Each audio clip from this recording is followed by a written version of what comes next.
৩০০ নম্বর আসন বান্দরবানের ধানের শীষ প্রতীকে বিএনপির প্রার্থী সাচিং প্রুজেরির নির্বাচনী প্রচারণা ২৮ জানুয়ারি থেকে শুরু হয়েছে। বিএনপির প্রার্থী সাচিং প্রুজেরি নির্বাচনী প্রচারণায় যেখানেই যাচ্ছেন সেখানেই মানুষের ঢল নামছে।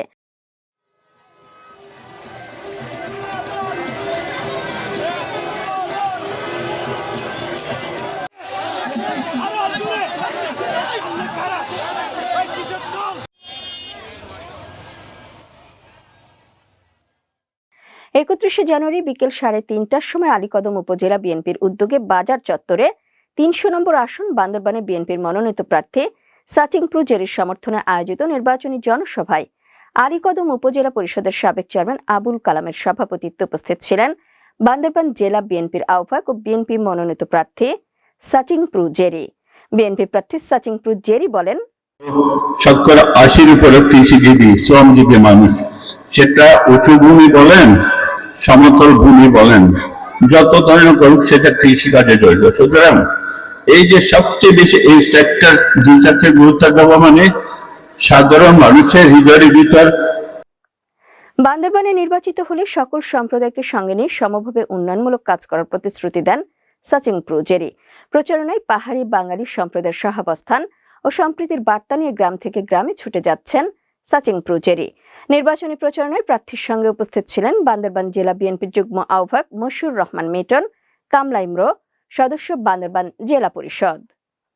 আগামী 12 তারিখ যদি আপনারা ধানের শীষে ভোট দিয়ে বাবু সাচিং প্রুজেরিকে জয়যুক্ত করেন এবং বিএনপি ক্ষমতায় আসে, তবে বাংলাদেশে বিএনপি একটি ইনসাফের সরকার গঠন করতে চায়। বাংলাদেশে বিএনপি ইনসাফ কায়েম করতে চায়। এই বাংলাদেশে আমরা একটি বৈষম্যহীন বাংলাদেশ নির্মাণ করতে চাই। 90% 100% ভোট বাক্স পূর্ণ করে আপনাদেরকে দাবি উত্থাপন করতে হবে যে সাচিং প্রুজেরিকে আগামী দিনে পার্বত্য মন্ত্রণালয়ের মন্ত্রী হিসেবে আমরা বান্দরবানে দেখতে চাই। কিন্তু এইসব ষড়যন্ত্রকারীরা যাতে কাস্টিং ভোট কম হয়, মানুষ যাতে ভোট কেন্দ্রে না যায়, বিভিন্ন ভাবে চক্রান্ত করে। তাই কোন বিএনপির নেতা চাঁদাবাজি করেছে, কে ঝগড়া করেছে, এসব কথা না বলে বান্দরবানে আগামী দিনে চাকরি ক্ষেত্রে ঘুষবিহীন কোন চাকরি নিতে, কোন কাজে কোন তদবিরে যাতে টাকা ব্যয় না হয়। আগামী 12 তারিখ যদি আপনারা ধানের শীষে ভোট দিয়ে বাবু সাচিং প্রুজেরিকে জয়যুক্ত করেন এবং বিএনপি ক্ষমতায় আসে, তবে বাংলাদেশে বিএনপি একটি ইনসাফের সরকার গঠন করতে চায়। বাংলাদেশে বিএনপি ইনসাফ কায়েম করতে চায়।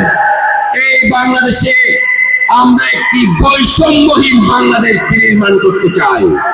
আমরা একটি বৈষম্যহীন বান্দরবান তথা একটি বৈষম্যহীন আলীকদম নির্মাণ করতে চাই। বন্ধুগণ, বিএনপি বিশ্বাস করে এই বান্দরবানে তথা আলীকদমে তথা এই বাংলাদেশে একজন মুসলমানের যে অধিকার, একজন হিন্দুর ঠিক সমপরিমাণ অধিকার, একজন মুসলমানের যে অধিকার, একজন বৌদ্ধ, মারমা, খ্রিস্টান।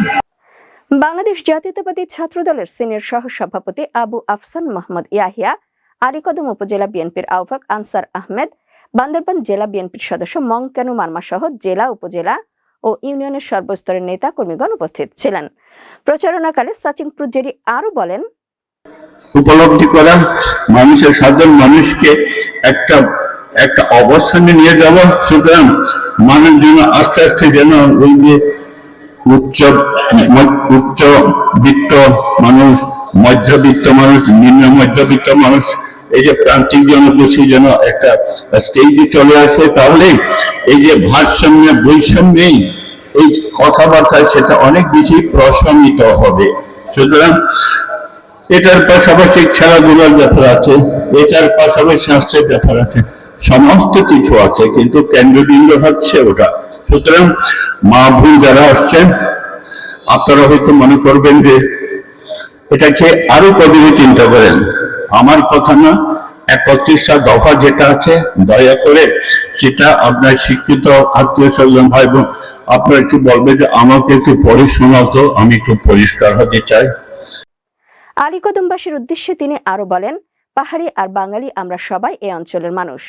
উন্নয়ন, নিরাপত্তা এবং ন্যায্য অধিকার নিশ্চিত করতেই আমি নির্বাচনে এসেছি।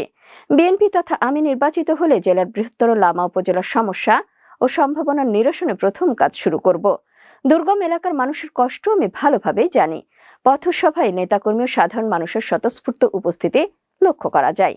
এদিকে আলীকদমে মানুষ নির্বাচনী প্রচারণায় সাচিংপ্রু জেরির কাছে দীর্ঘদিনের বঞ্চনা দূর করে যোগাযোগ ব্যবস্থার উন্নয়ন, শিক্ষা ও স্বাস্থ্যসেবায় কার্যকর উদ্যোগ নেওয়ার প্রত্যাশা করেন।